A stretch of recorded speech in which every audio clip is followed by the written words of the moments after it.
Good morning, good afternoon, good evening. Welcome to Help the Helpers. And we have a very intriguing topic this morning. And I'm anticipating with great enthusiasm what this community will do with the topic.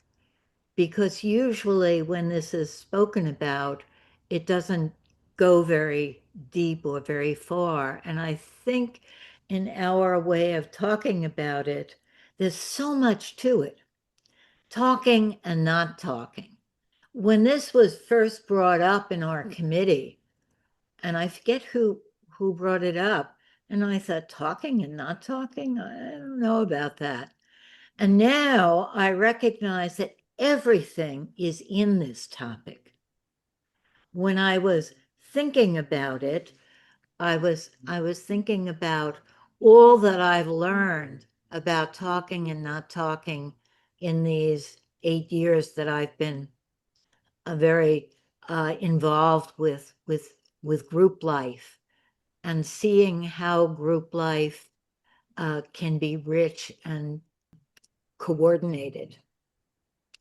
And in the beginning, one of the most difficult things for a group leader is to navigate the talking and not talking, especially if you don't rely on taking turns and timing everybody. I mean, that way you sort of get rid of the problem in a way. But if you want organic communication and you're not having people have little time slots, it's very, very difficult. And I used to think that the problem was what my partner, Ellen, used to call the too much, too little problem. And all of life can be narrowed into the too much, too little problem. There are the people that talk too much, or the times when I talk too much, or the times when I talk too little, or people who talk too little, or people who are silent. And then there's the just right, and I'm always looking for the just right. And as the time has passed, and I've gotten more and more experience in navigating this, I realize that that's just the surface level, the too much, too little. It can't be narrowed down to the people that talk too much, or the times when I talk too much, or the people that talk too little, and the times I don't say what I want to say. And what I realized this morning when I woke up was that one of the reasons I've been so passionate about group work is that, in a way, a group conversation, what we do every Monday morning, is a microcosm of the whole challenge of participating in life.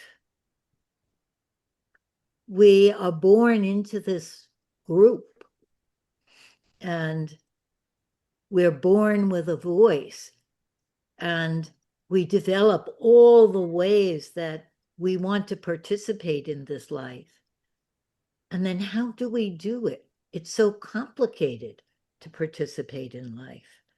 And many people feel that they participate too much, they're overbearing, or they participate too little and they're shy and withdrawn or passive, or whatever other bad words we have for that. And I realized that it's much more about navigating how you participate. Is Yao here? Because he had such a wonderful description of playing jump rope with the two ropes. What do you call that, Rachel? Could you describe it? Double Dutch. Double Dutch, right. And how do we do double Dutch?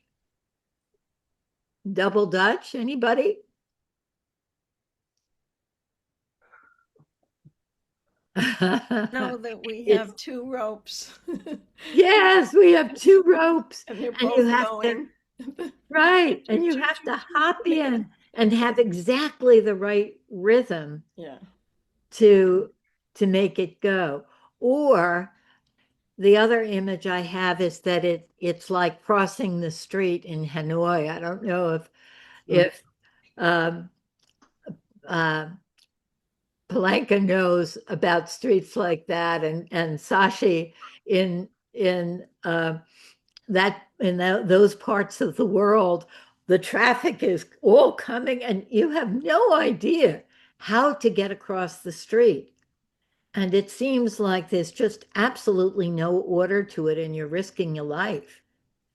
But you get to know, I didn't get to know, but people who stay longer, that there is an organic rhythm and that everybody is coordinating in a certain kind of way and that there aren't accidents every day.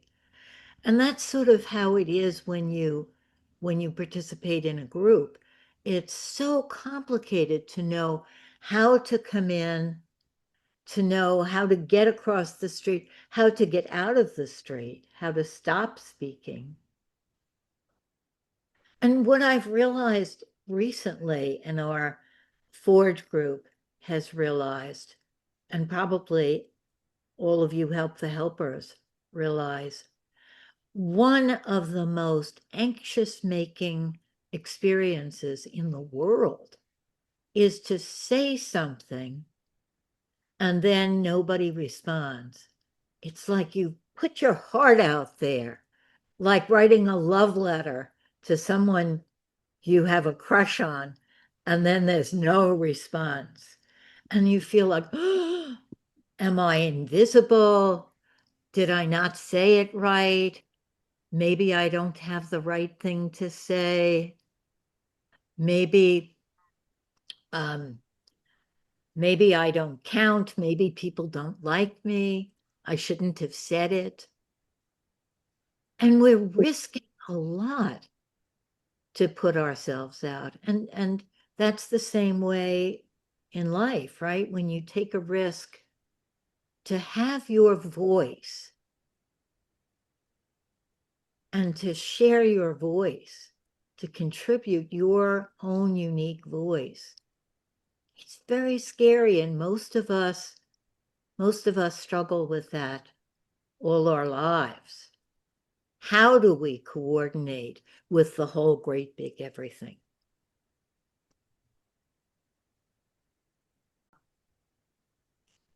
I think awareness of the risk and awareness that it's not just about too much, too little. It's about each person's very unique individual voice. And that what feels like too much might be just too much for me. I remember Barbara Dickinson saying she can only hold two things and then she goes blank. That too much for me or too little for me. It's not too much or too little. And an awareness of how difficult it is to navigate all the traffic of a group conversation and wanting to hear the uniqueness of each person's voice. So that's all I'm going to say for right now. And I'm turning it over to Liz. Hi, I just have to, I'm sorry. A lot going on here. I have workmen in my house needing consultations about things. And I said, can you wait, please? So, hello. Uh, let's have, should we have Pauline go first? No, it'd be better because then I'll do it and then I can Oh, talk to the okay. workmen. Okay. Okay. We're with you. Um, what am I talking about? Oh, well, I'm talking, I have nothing prepared. I think that what happened was when people talk about people having trouble speaking in groups, they usually, at least in my experience, are saying that they don't know how to speak in a group. They're too scared. they're too shy. And then there are people like me who talk a lot who apparently make it hard for them to speak. So then I'm in a kind of adversarial position, and I kind of wanted to speak up a little bit for the terror of the people who do speak a lot. And that so many people have told me, "Oh, you're so courageous. I wish I could be like you." And I try to tell them about the concept of counterphobic, the person afraid of heights who jumps out of planes. That's me kind of in groups. And I'm trying to understand more about what it's about. And I have my own intimidation, but then my way of dealing with it is to try to control the group. And I think that from a young age, I mean, I don't know how this is for other people who talk a lot or who seem to be confident. That would be very interesting for me to hear from other people like that. But I think from an early age, when I was a class clown, when I could always entertain my way out of anxiety and sort of woo a crowd or, something like that. And I know that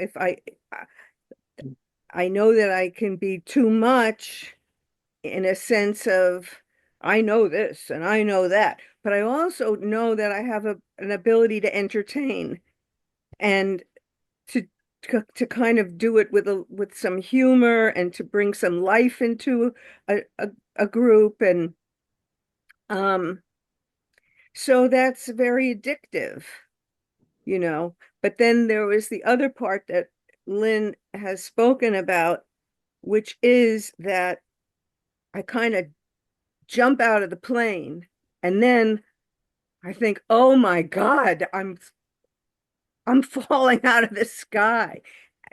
So the result is usually humiliation. Like, why did I have to say all that? Why couldn't I shut up? Why can't I give other people a chance? Why am I still 5 years old? Why can't I grow up? There is so much, of castigation and self-flagellation and it's a cycle. So I just wanted to point out that to myself as well as to this group that there's so much going on even when you can speak and keep it together. Can So, I add something for you, Paul? Liz, you had said, and I really was helped by this, that when you are talking a lot, it's very scary to stop talking because you're postponing right. that dreaded moment where will anybody respond or not.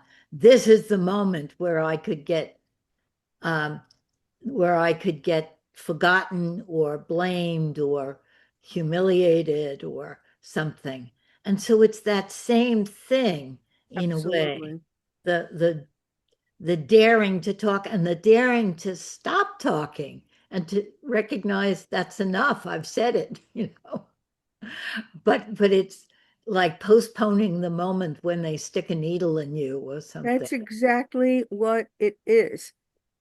And I've said this before, but it's exacerbated in a remote Zoom situation because it's so hard to see how people are reacting, and you're not getting the um, sound. You're not getting there's a lot missing there also. So when you stop talking and then it's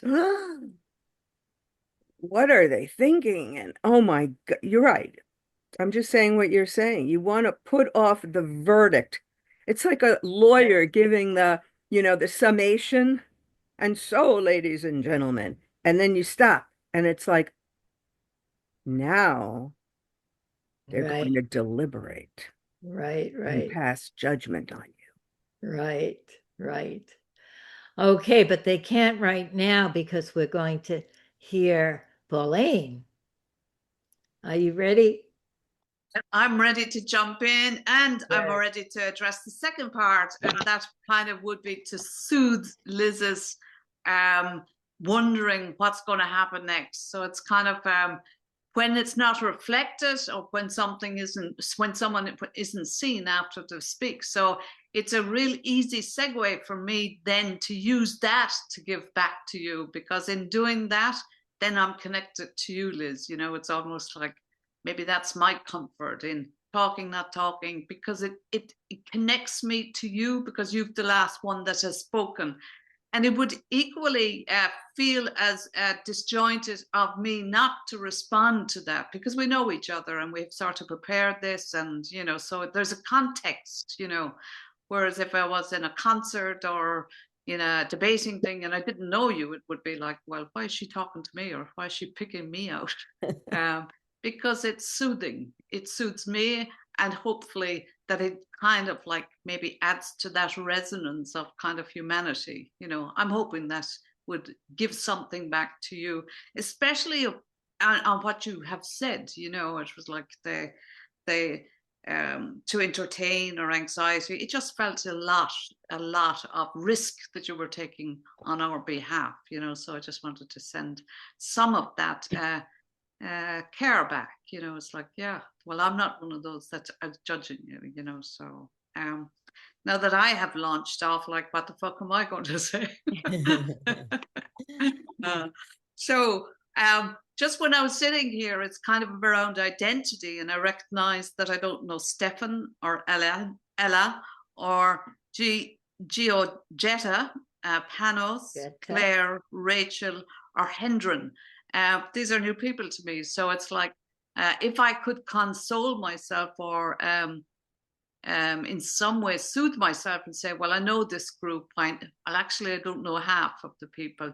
So that is something to do with the difference then of where I'm coming from in myself, you know. So it's the too much or too little.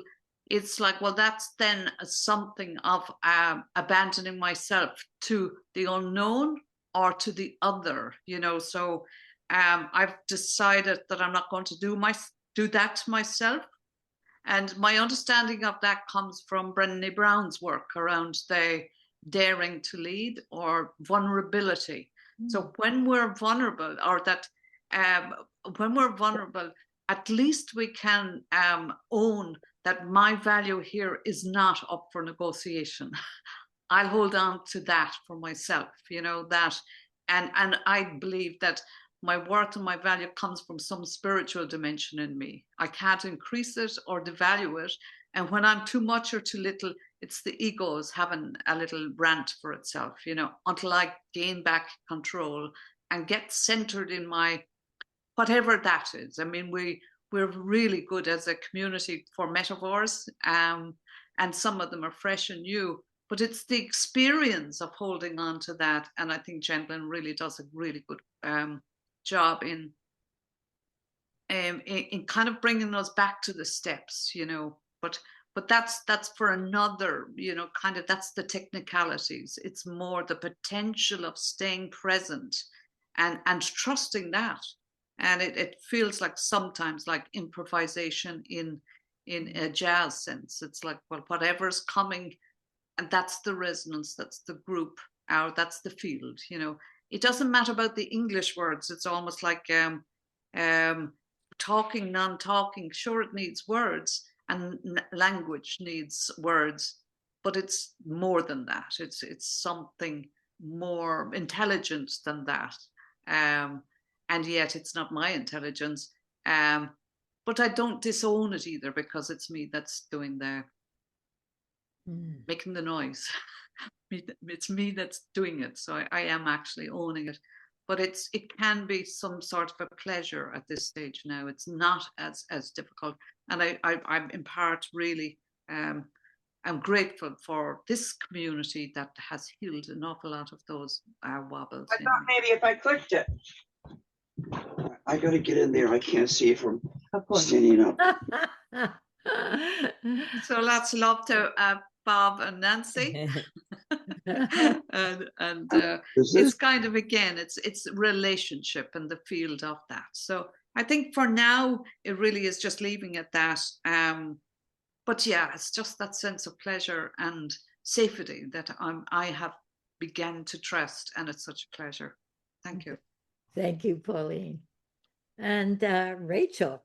Yeah, Pauline, I'll also just pick up the ball from you.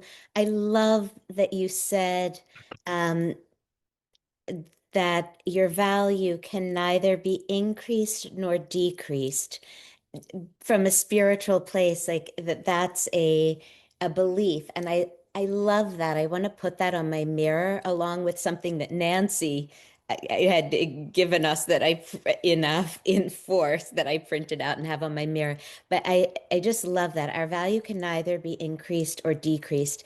I really feel like when we interact, when we speak or don't speak, in so many, well, at least in my experience, my value is sort of always at stake. And that the idea that it's not, you might do well, you might do poorly, but your inherent value is what it is. You can do great. I just love that. So thank you for that. What a gift. What I have a couple things to say about speaking and not speaking. I am for speaking. No, just kidding. Okay. Um, I remembered when we were talking about this before that there's I don't know if it's a joke or it's a saying, and I don't remember even where I heard it, but I had learned that in heaven there is no speaking because there's no need to speak. Everyone is in like a state of equilibrium and everyone's needs are being met, and internally there's peace and externally there's peace. And so the idea from that speech happens and talking becomes necessary when something bubbles up or something is disturbed or needs to be addressed or something's wrong. And could be something's very right, but it's overpowering and it must be shared.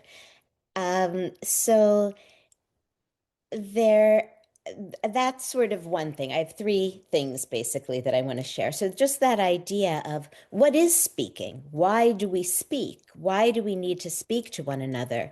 My uncle, the psychoanalyst, was, I think, quoting Freud, said the man who threw the first word in lieu of throwing a stone created civilization. And I sort of beg to differ. I feel like, or maybe that created some kind of civilization, but if we could not weaponize words, maybe that would be a next level of civilization. If we could toss instead of throw words like stones, but instead like, thank you, Rosa. I love the feedback in emoji style. Toss words and play more, even with serious things in a gentle way. Okay, the other thing I wanted to say is I think there's sort of a bias about speaking that if you're brave enough, like Liz had shared, people will say, you're so brave, you speak.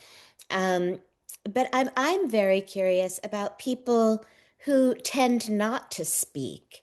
And is it only, there's maybe a presumption that it's terrifying to speak, but I also wonder about the intelligence of not maybe needing to speak or experiencing things in such a way that speaking is either not at the forefront of the experience for them, perhaps, or that speaking is that there's a real choice as opposed to that it's just that fear is the cause or the obstacle they're unable to overcome. And I'm also curious for those who speak and those who tend not to speak in groups, what would make it safe to speak? What would make it routinely safer? And basically, that's it. And Liz, I think both Liz and Paulina already identified like sort of that inherent understanding of your value doesn't change. And the idea of there's something unsafe that we speak to try to control potentially. And when Liz was sharing, I got this, and this is the final thing to share, the sense that even as a kid, when you do learn, once you have speech, a lot of speaking is testing out who you are, who the others are, and how you are, and kind of what your environment is.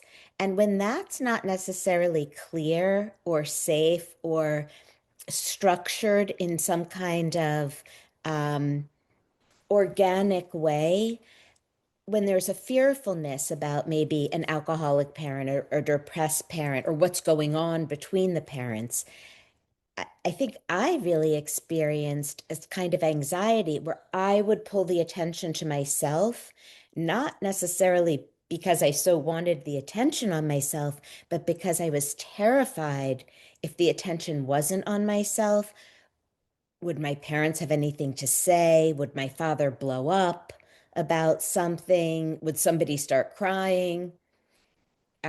So trying to manage what is unsayable, you don't even have the skills necessarily to know what's happening, but you're sort of trying to manage the unspoken world at times through speaking.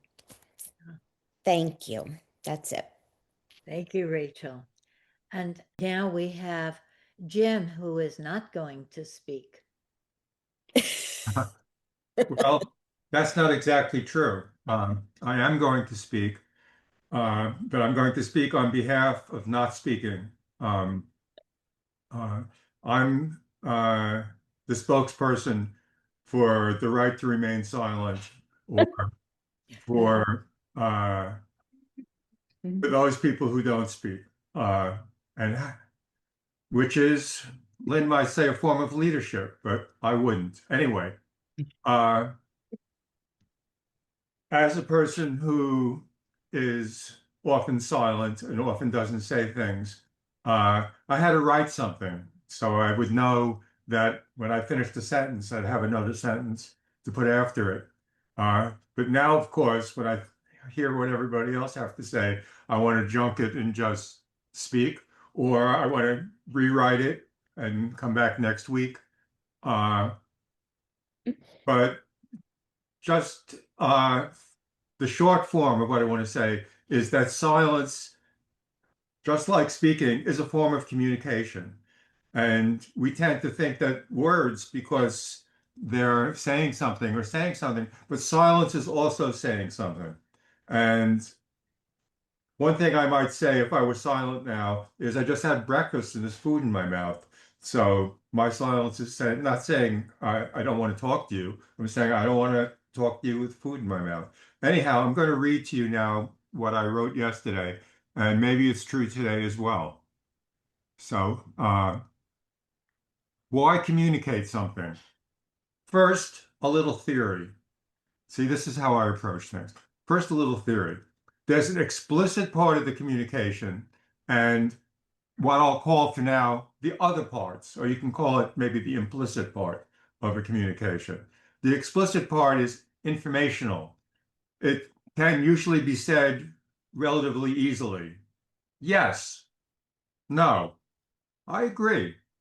I'll have to think more about it. Or it may have some more detailed information in it, like the following facts are relevant. Here they are. What has been said is incorrect. This is informational. Or it may be about the framing. Here's a metaphor that will clarify what we're talking about. So that's the explicit part. Let me break it down into these parts. First, a little theory. So this is reflexive in that it applies to everything I'm saying. So that's the explicit part. The other parts are about our role in the group, our emotional needs, and so forth. I don't want to list them because any list is just going to be too short. There are so many other parts, yet it's the explicit part is so explicit, and we relate to it as if that's the only important part, or you know, the thing to respond to. Uh, and the other parts, or the implicit parts, they can support or undercut the explicit part, or be irrelevant to it. So here's some examples. I want you to think that I'm smart, articulate, impartial, honest, or I want you to see, I want you to not see me as a threat. I not think that I'm insane. And I want you to find me attractive. Or even, I want you to ignore or misunderstand me. Why would I want that? Because it might be scary to connect with people. And if I feel you're ignoring me or misunderstanding me, it's like I didn't speak. Ah, what a relief. Uh, the other parts don't need to be consistent. I can want to be seen as smart and also be seen as stupid at the same time. Uh, these considerations are often termed unconscious, but they needn't be. Sometimes you're aware of them or aware of some of them. Sometimes you don't want to be aware of them. And the other parts, all communications have both explicit and other parts. Even from an AI, you'd say, how can an AI care about its position in the group? But an AI is not creating text out of nothing. It's creating out of other people's conversations, which have all these implicit parts in it. And then there's also the programmer and the programmer's manager who says to the programmer, that didn't sound very friendly. Can you make your AI sound more friendly? So even AI has other parts aside from the explicit part. What else did I say here yesterday? So silence, as I said, is a communication. It says the explicit part of silence is there is no explicit part. But then there's also the other parts. The other parts, either in silence or not, aren't necessarily a bad thing to be avoided. It's not like, the explicit part is what I want to say and all this other stuff get in the way. We don't want to judge the other parts. They're just there along with it. So, but here's some typical silent parts can be, what's the use of saying this? You never pay attention or understand. Or there's no polite way for me to say what needs saying. Or you're all smarter than me, so I'll just shut up. Or it could even be hostile ones like, I don't want to tell you. This is my secret. Or fuck you. So these are some things that silence might be communicating.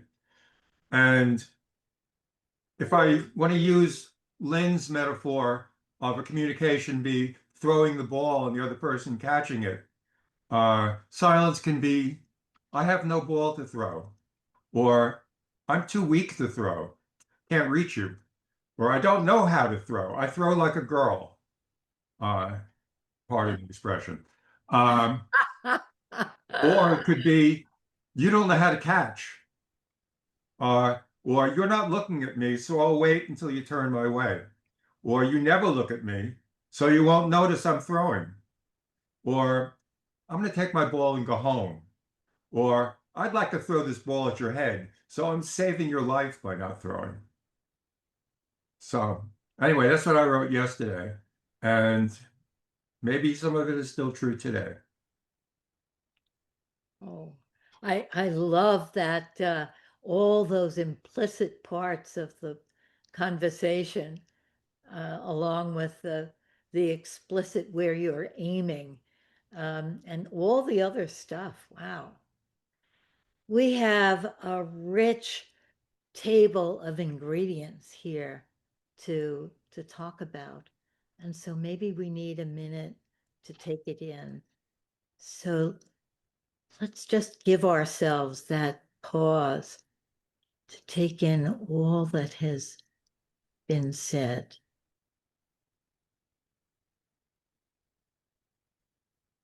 Take some breaths.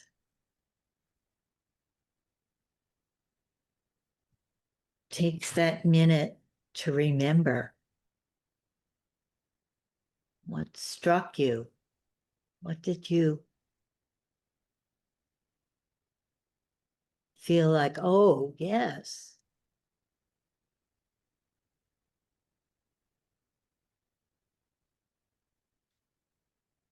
How is it for you to talk or not talk?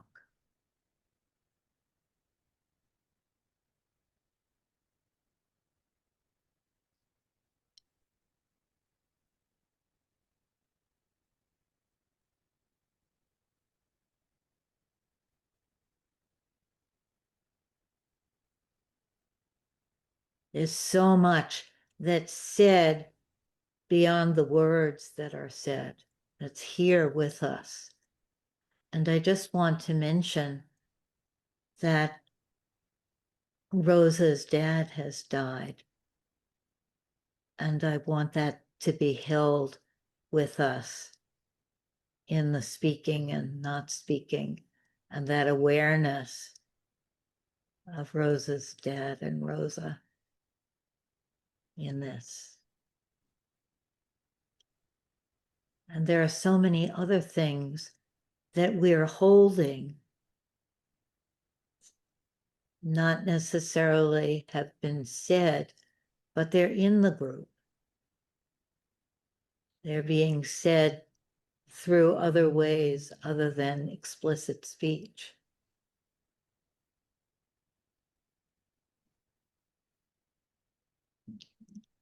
So now we want to hear whatever comes from you.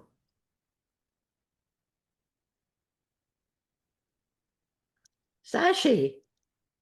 And please remember, don't look to me to call on people. This is a group project here. Sashi, I did see your hand. Yeah.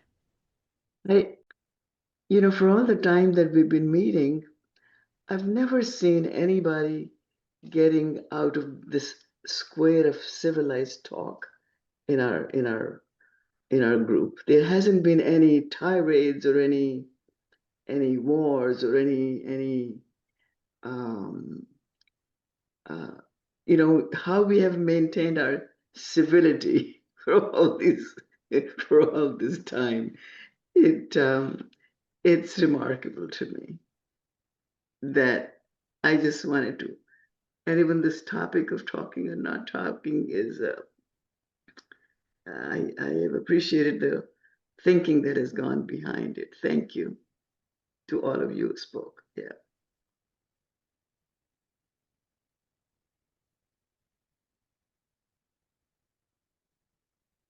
That's also, Sashi,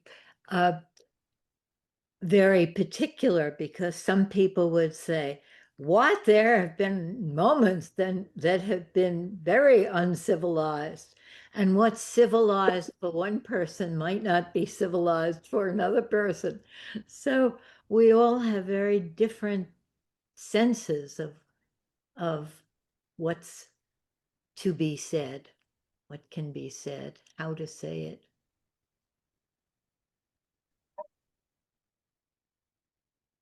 Stefan is raising his hand. Yeah.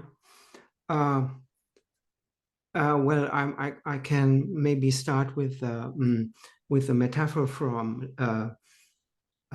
LYNN of the streets in Hanoi, and I think it really fits because my impression was speaking is very complex. One has to consider many aspects. One has to take everything relevant into account, and sometimes I feel I have all. It's easy for me to have everything relevant in account, and sometimes not. And so actually it boils down to do I feel well or do I feel fit? If I feel well, it can be it's good to not say anything or to say something, and if I don't feel well, both can be wrong. So it's not actually, for me, it boils down a bit to not the difference between silence and speaking, but to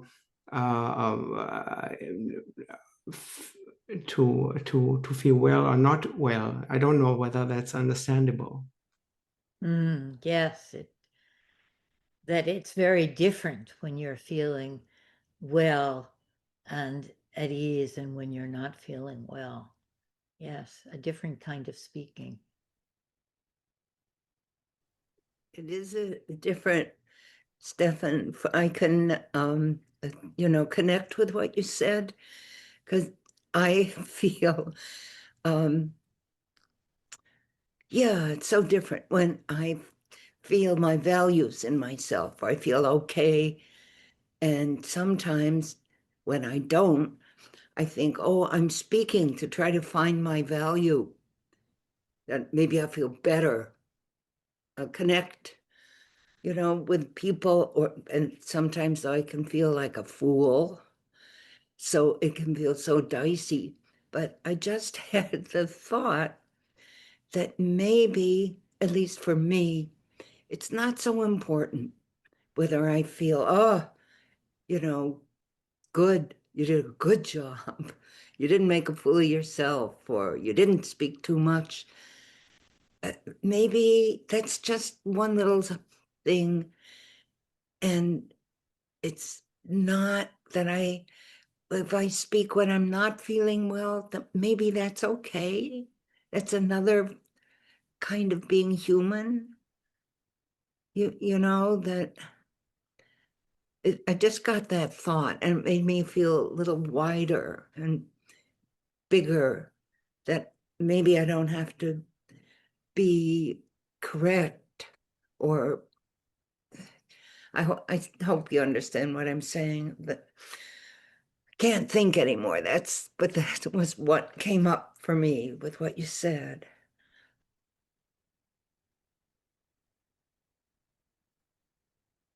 Maybe I don't have to be correct.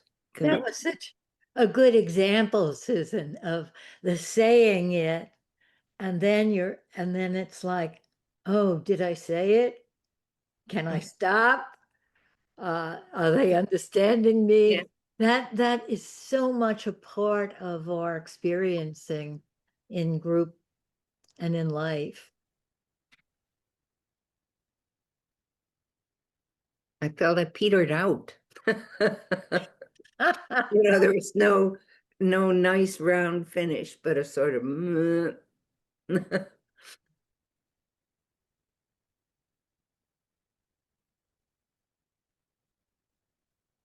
Can I come in here? It's lip. Okay, responding to Susan and all the other people who have shared, it's quite remarkable, quite a feast of wisdom in there, and I really enjoyed it. But following you, Susan, the use of your word dicey, and then what else that follows you describe, I would call NBD. NBD, no big deal. So I find that comforts me so that I don't make too much of whatever I'm saying or not saying. So no big deal. And I like to, like LYNN, preparing for this morning session, I wake up or I woke up this morning with these thoughts coming to my mind. So I would like to share this. Is that okay? So I come up with, it's only 2 pages. Words can describe, point to, create. So I like to play with words, and these are the words I like to play with today. Take, because sometimes take has a bad press, because either taking too much, taking too long, too much taking. So I like to play with this word. Take And I like the sound of the next word, make, and partake, and give, and receive. So in this wanting to say or not say, there's a give and take, or a give and receive, and a partake, and a making the conversation. And what did I say now? Oh, so let us take the word take.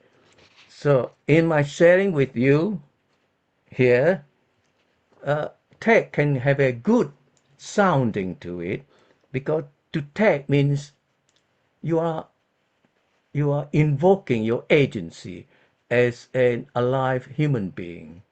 So take also requires courage. So now for the last sharing, the last sheet. So I like to take a moment to make a contribution. This is the contribution for us all to partake this sharing as we give our attention to our experiencing, to receive our being alive, to what is freshly emerging right now and here, being with it. And I now play with the word take, taking it in, taking the opportunity, taking the responsibility, taking the challenge, taking the learnings, taking the chance, taking the time, taking or making the effort. Thank you for sharing, and I will stop there. And I'm like to make the space for whatever, make the space for whatever responses, because I'm curious. Even if there's no responses, there is no big deal. Thank you, Lip. This can be considered a visual poem with colors and words and the intangible. Not quite the same as the implicit, but maybe related.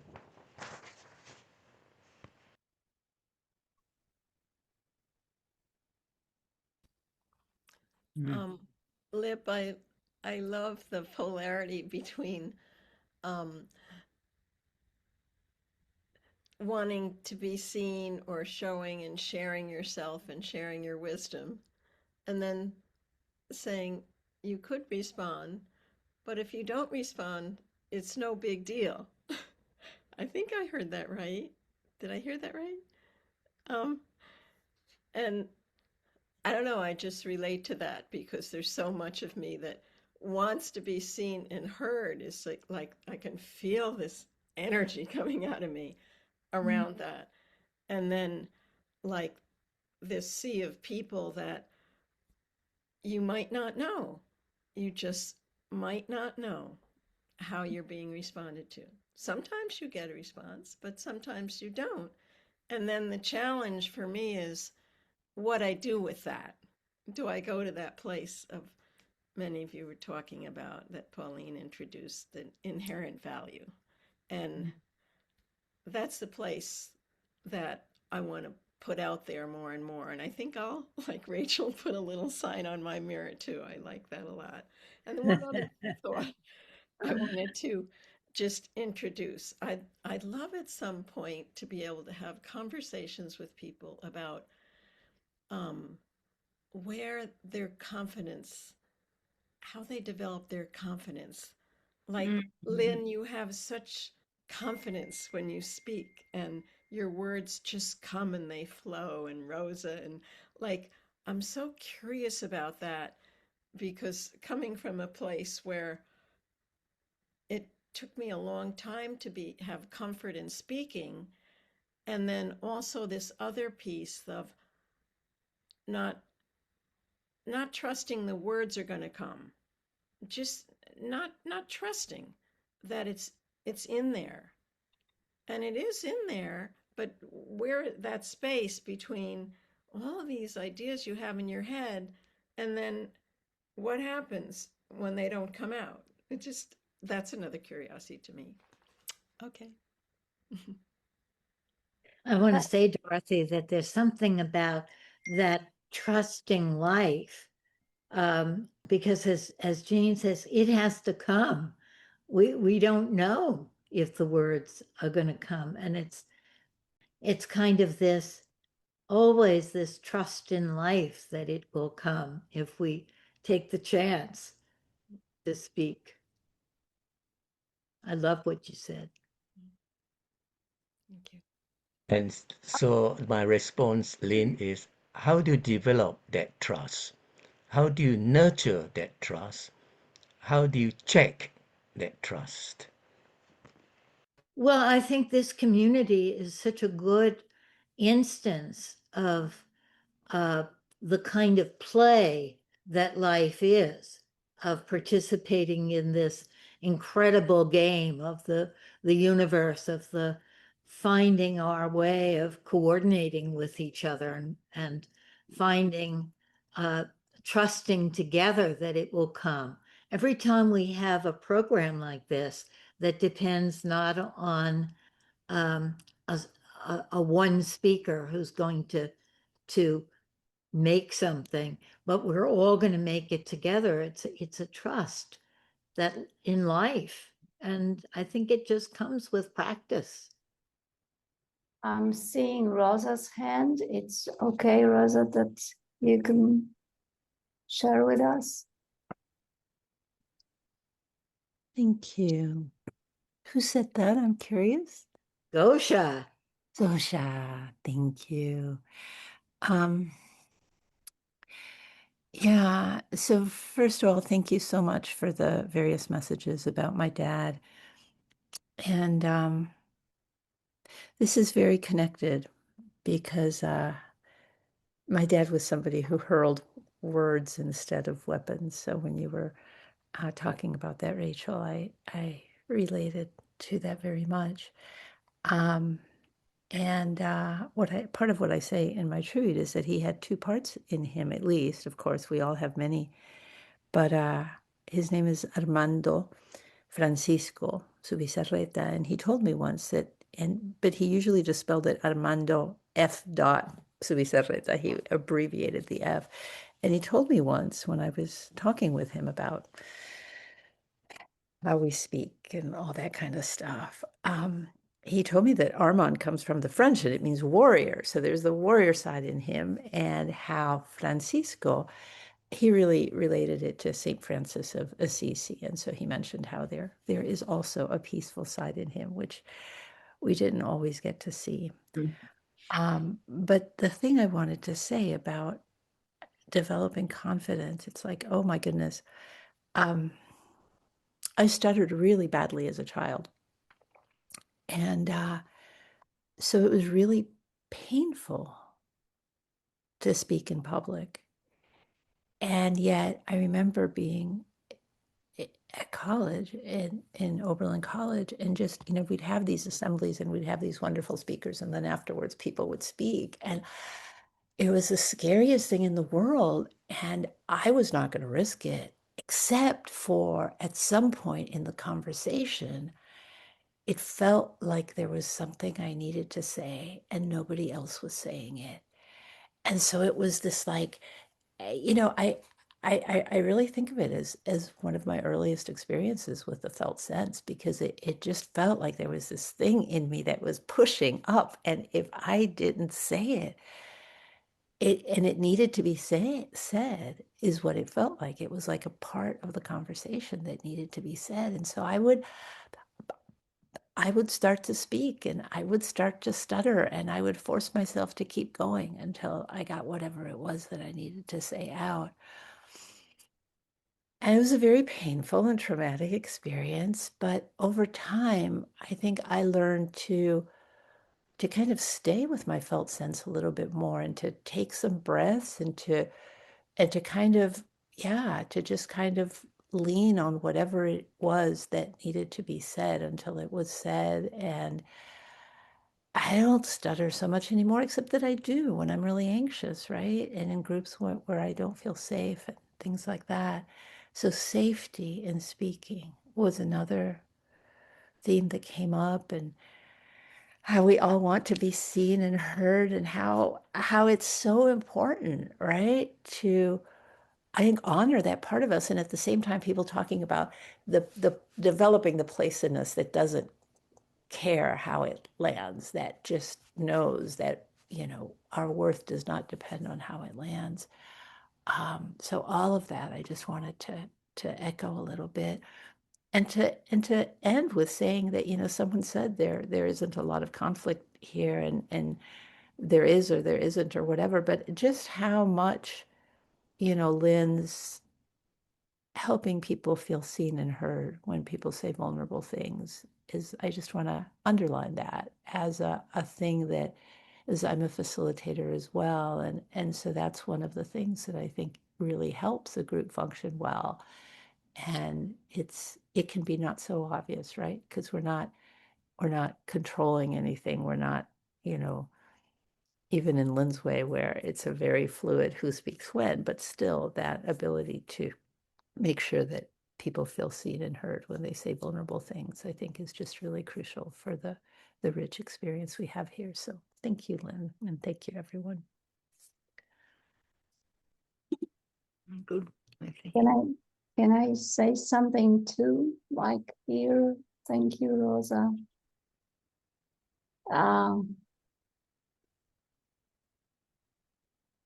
I'm kind of referring to the question, how can we develop this?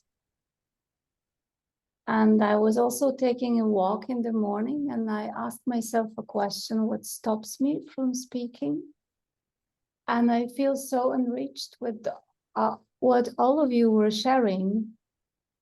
And yeah, it took me to a place, yes, because sometimes I don't need to speak, and there's a lot of this underneath richness that I'm kind of reading or sensing without in this language that is kind of older than words. But also, if I ask myself a question, what makes me not speak is I'm afraid of judgment. And the being afraid of judgment is mostly because I can't share a very complex idea. I can share only a thread that is coming from my felt sense. And then I have a feeling that it is not enough and it will be judged, yeah?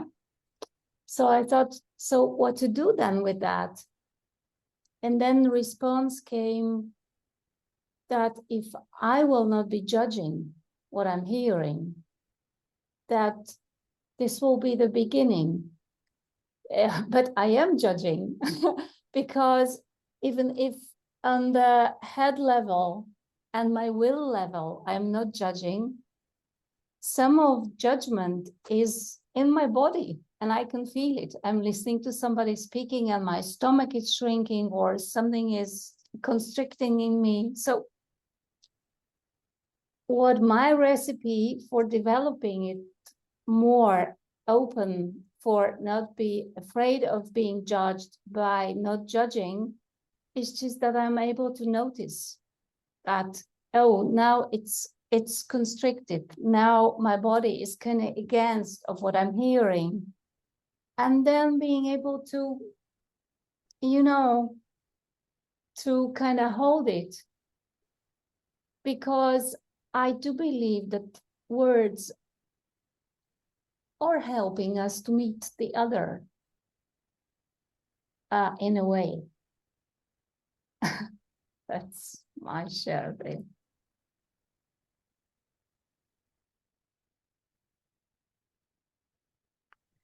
Words are helping us to meet the other.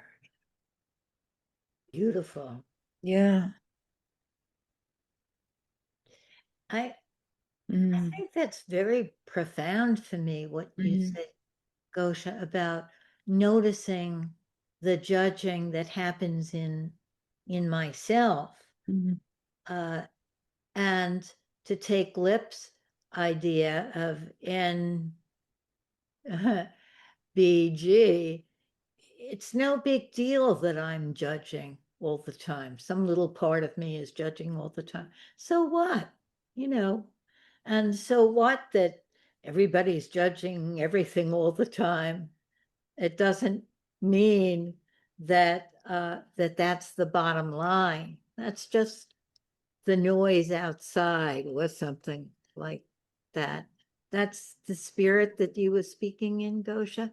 It's like if I make my own judgments no big deal, then other people's judgments are no big deal. And we're all just trying to get across the street. Yeah, that it's been kind of being able to hold a certain degree of anxiety and judgment and being judged that makes us, I don't know the word, but it makes us more capable of being together. Yes, yes, yes. Something about a detox, We have to detoxify the judgments or our judgments or the whole area of judging and shame and blame, and somehow that focusing helps us to do that. And you're a wonderful example of that, Gosha. Hey, everybody. Can I jump in? Hey, everybody, it's BJ. I just want to say about this judging thing. I'm paying attention to that part of me that gets that constriction in the stomach. Gosha, you said it so beautifully. And I'm imagining it said to me, judging is not my name. So I just want to share that.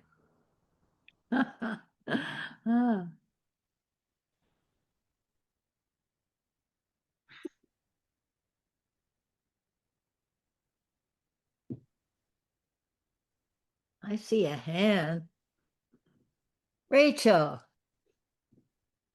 Hi, I'm on my phone doing this, and so one reason not to speak is I want to say something on the side of not speaking, because I've been part of 3 years of 2 Robert Parker's philosophy classes, and I haven't spoken once. And I'm speaking, even though I'm lucky enough to be in Greece on an English public holiday. So I've got the day off and I'm at the beach, and I love this conversation so much. And I'm talking now.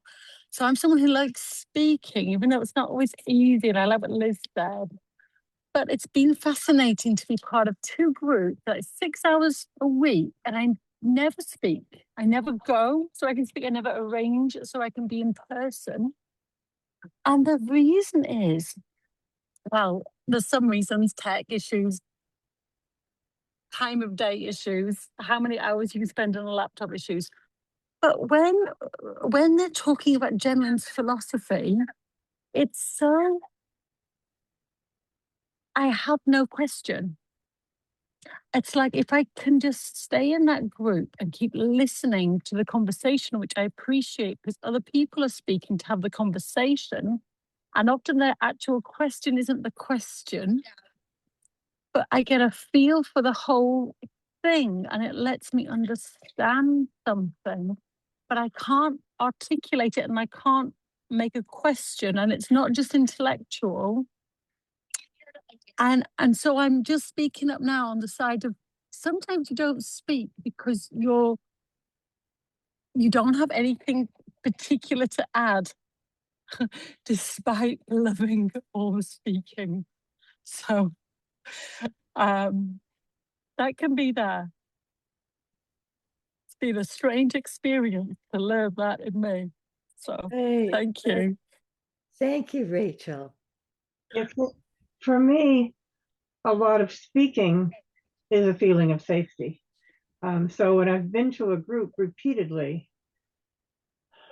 and although I don't know everybody in the group, there's kind of a norm, and I guess it's not 100%, but a general norm of people being supportive and responding to people in a kindly way. And I think over the years that has enabled me to speak up more often. Yeah, so safety is a huge thing, and that grows.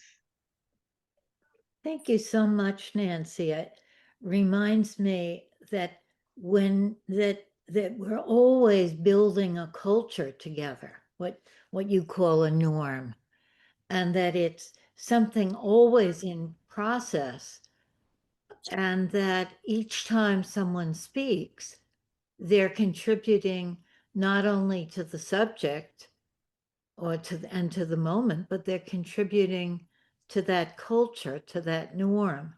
So the minute somebody says something unpredictable or or on the edge or over the edge, then there's this feeling of how will that be received? It's like a moment. Will we ignore it? Will we receive it? Will we stretch to incorporate it? So we're always building that norm, and probably each of us are testing in ourselves with our implicit felt sense feelers out. What is the norm here, and is it safe? Yeah, I want to jump in. I have two reflections. One is that it doesn't happen in this group, but in many other groups, like people will not speak. And I'm the kind of person, I think by speaking. So when I speak, it helps me to think. And then when people offer reflections on what I said, then it's kind of like it's a game. And I notice that there are other people who learn differently, who they like to be quiet and they like to think for themselves and then speak after they have like a fully formed answer. And so sometimes facilitators, they'll say, okay, I would like to hear from someone who hasn't spoken. And then I'll be waiting and nobody is speaking. So then when they finally come to me, okay, Priyanka, you speak, they sound very disappointed. Like they didn't want me to speak because they would want someone who doesn't speak as often as I do. So I'm just wondering, like, as facilitators, are you really disappointed or is it just my my judgment of that? And then even I don't feel like speaking because I don't want to be the second choice or something, you know? Can you ask the question again? Because I think that's the first time, I think, that we've had a direct question to us.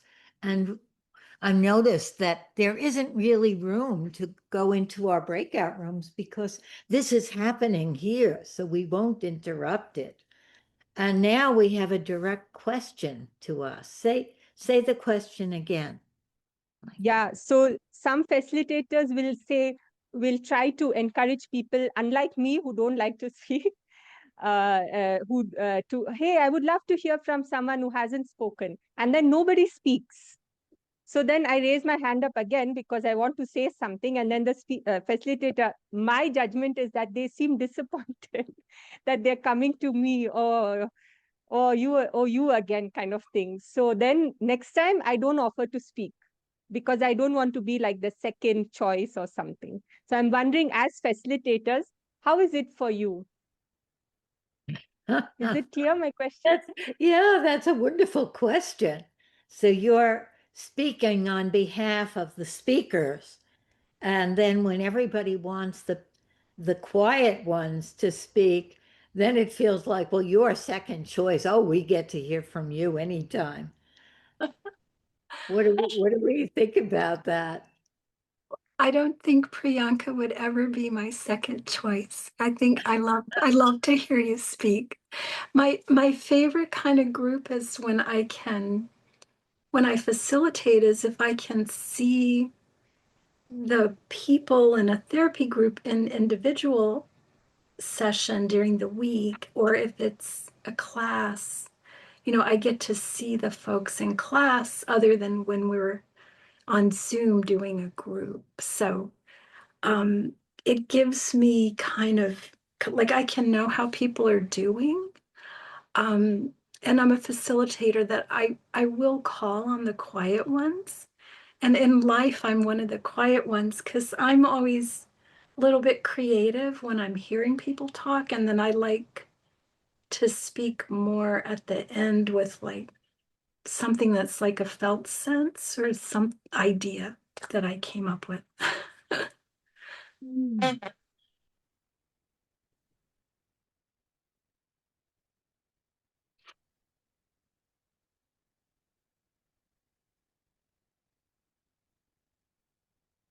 Hi, Priyanka. I just wanted to say hello and I just wonder, it's maybe a question.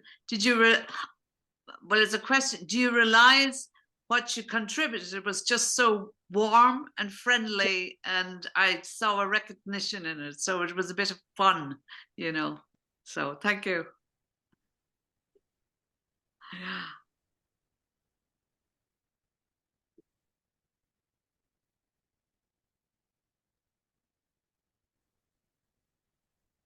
I love to hear how people think. It just hit me after Mary talked that we're all so different in the way we think.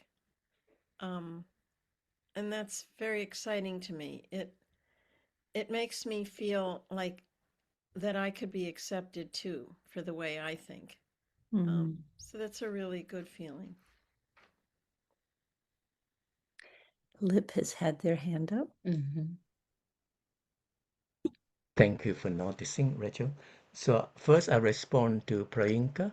I think the facilitator who provided the space for those who have not spoken will feel more comfortable because he or she has already provided that space and then maybe more willing to hear whoever has spoken speak again and again. And I also like to acknowledge LYNN's bow. I like to catch her bow that our speaking or even our silence are contributing to a culture. That's a beautiful word, contributing to a culture of the group, a new norm. And that's a contradiction in terms, norm and new, a fresh norm. So I really like that. So it encourages me to contribute, to participate, to partake. And now a direct question, Lynn. What is the difference between partake and participate? I love those kinds of questions. Maybe Yeah, I maybe love that. what's the difference between partake and participate? It seems like the same what you said before, Lip, about taking and receiving. And I always think of Stephen Levine saying giving and receiving are the same thing. And then there's giving and receiving, and there's giving and taking, the give and take. And it's sort of two different feelings of participate and partake, at least for me. But anybody else want to play this game? You know, what are we partaking or participating? I'd love to. That is really, I love your reminder, Lip, that we could participate in a discussion or in the process, or partake in the process in so many different ways. And I'm amazed at what's happening in this context now, because I feel that there is so much going on simultaneously. Like, I feel that this is very serious and very fundamental. And at the same time, I love the humor that has sort of popped up, and you brought it in. You said, it's no big deal, you know, we're just talking about really fundamental experience. That's all. So come on, join us. I love that. That's so healing for me because I tend to be an either or. And I realized that I'm probably a talker, but I tend to lose myself. So I jump into the group and then I get lost in the group. And I love being about people who are a bit more introvert because they remind me of what can be happening while I'm just chatting away. Thank you very much, Jim, for offering for offering your thoughts. I thought that was so precious. Yeah, I agree. And I put often when I facilitate groups, I introduce some guidelines, and they are a really good reminder for myself. Like, you either share or you keep things to yourself, and they're all good. They're all good. It's all fine. You won't be judged by the people who talk or by the people who don't talk, who listen or who think quietly. Yeah, thank you very much. So much. Thanks, Vera. I love what you just shared. And Lip, I just wanted to say to you, oh, where did you go? You switched squares. That's so strange when that happens. Rosa, hi. But partake, just as this is not my focusing part, this is my my word English major part.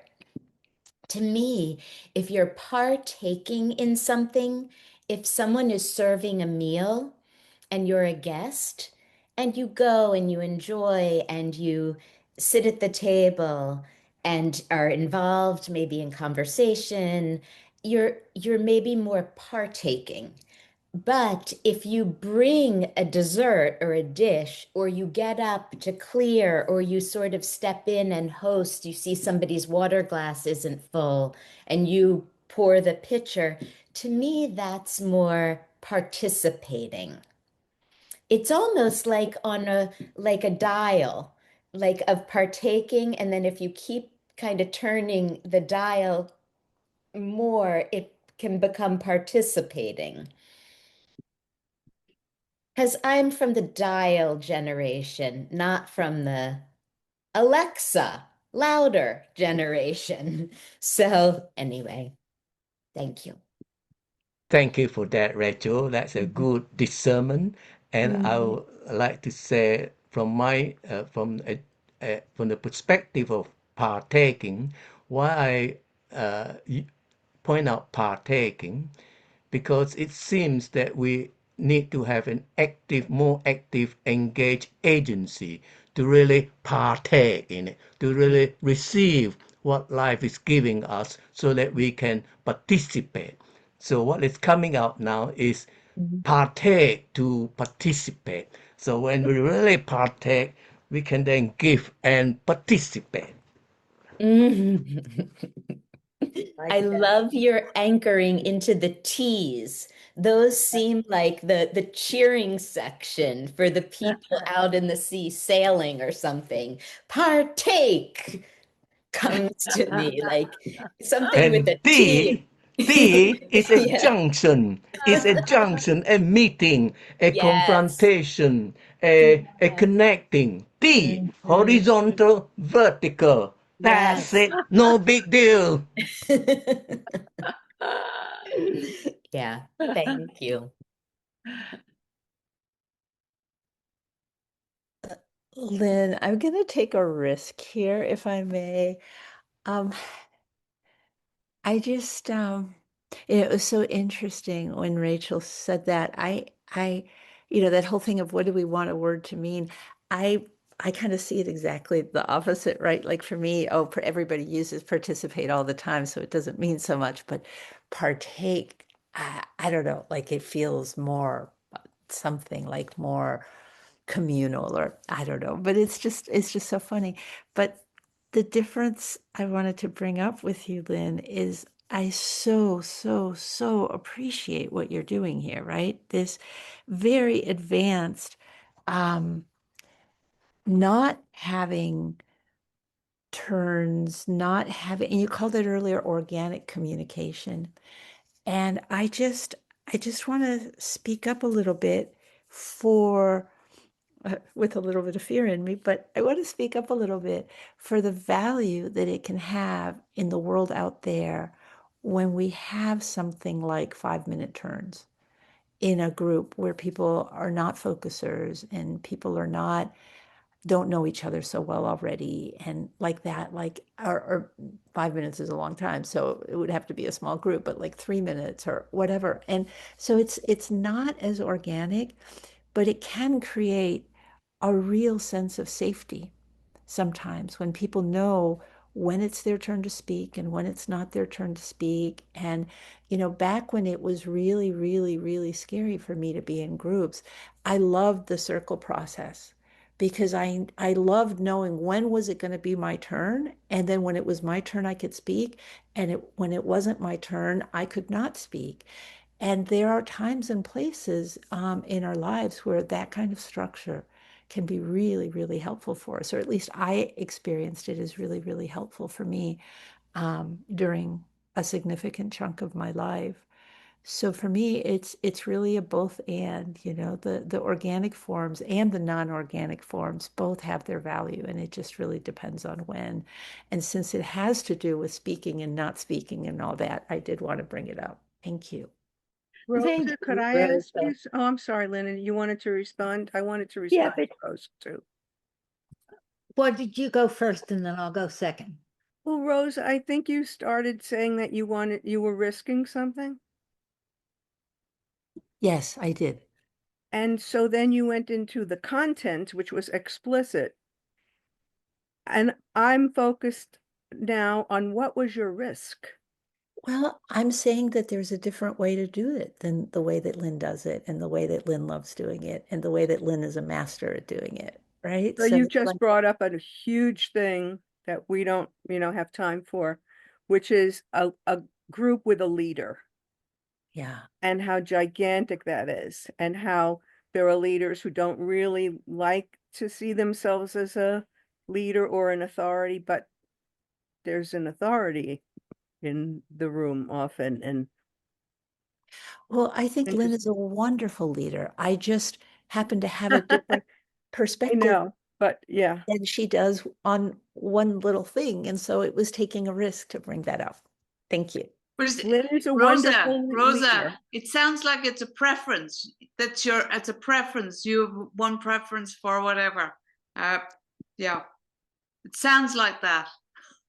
I don't think that model suit me because it sounds like my mother's voice saying, there's a time and place for everything, so I'd throw that out for a start. I'd like to respond. I'd like to respond to all of you, all three of you. But Rosa, thank you.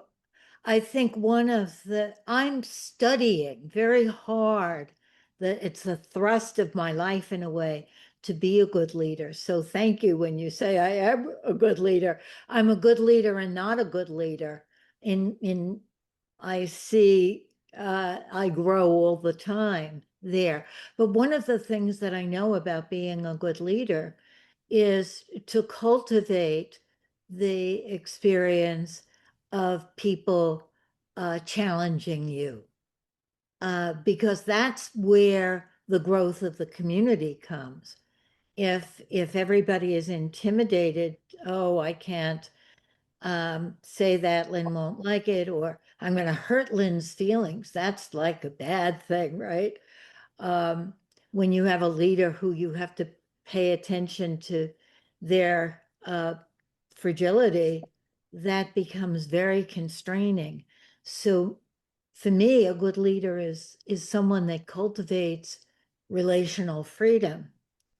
And relational freedom that goes out into the world is this ability to speak truth to power.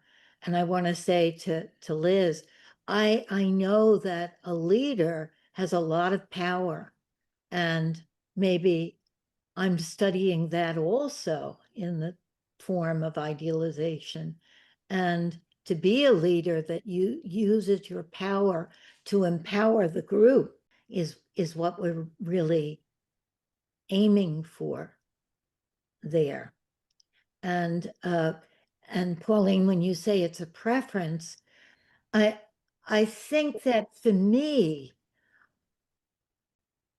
the preference of organic communication is that it's been left out of the focusing community, and I'm trying to bring it in. I don't at all think that all groups should have organic communication. And Rosa, I loved consciousness raising groups in the same way that you say to go around. It's so helpful. And the second year of Forge, or our group training, that all of you are invited to take any module, will be about specific kinds of groups that will rely on all different other kinds of structures. I don't in any way want to say we should all have the same structure, because that wouldn't be organic either.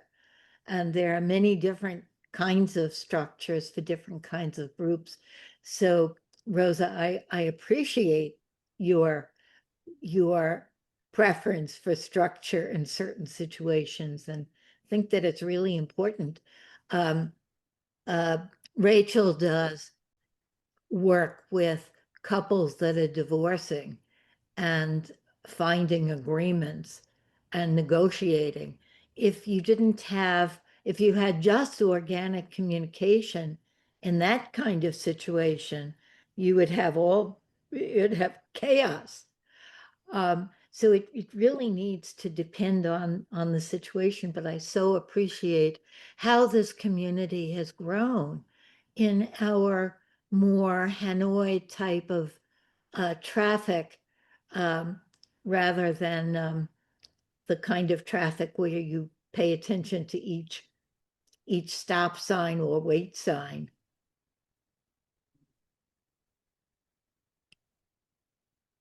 I guess that's a good analogy, because we wouldn't want to have the traffic culture of Hanoi in the middle of downtown New York, on an occasion when the president was speaking, well, not our president, but the president of something was speaking.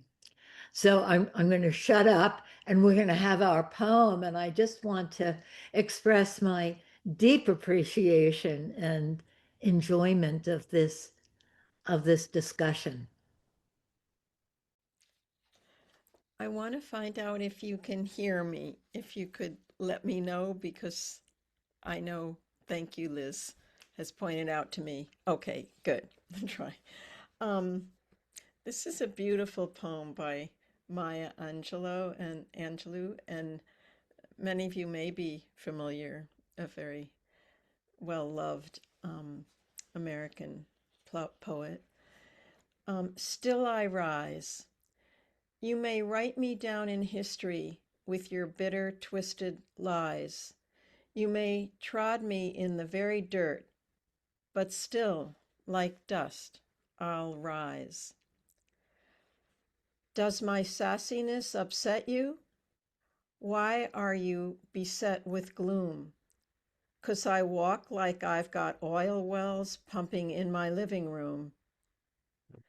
Just like moons and like suns, with the certainty of tides. Just like hope springing high. Still I rise. Did you want to see me broken? Bowed head and lowered eyes? Shoulders falling down like teardrops, weakened by my soulful cries? Does my haughtiness offend you? Don't you take it awful hard? 'Cause I laugh like I've got gold mines digging in my own backyard. You may shoot me with your words. You may cut me with your eyes. You may kill me with your hatefulness, but still, like air, I'll rise. Does my sexiness upset you? Does it come as a surprise that I dance like I've got diamonds at the meeting of my thighs?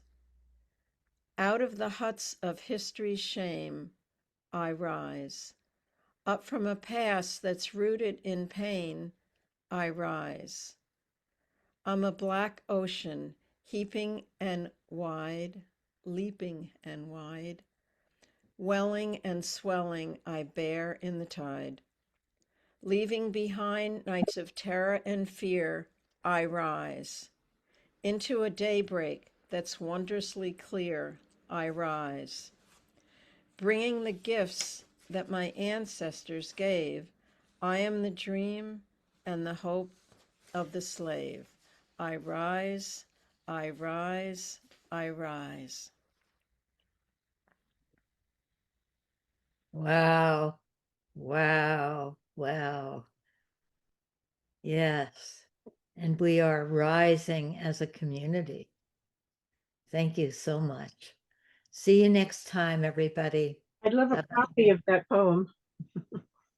Oh, yes, it's so great. I'll put it, if you don't get it, I'll put it in the chat next time. But if you do Google Maya Angelou, Still I Rise, it will come up. Okay. I'll put the name. Beautiful. Thank you, Dorothy, for that. Thank you. Bye. Thank you, everybody. Bye. Bye-bye. Bye. Bye.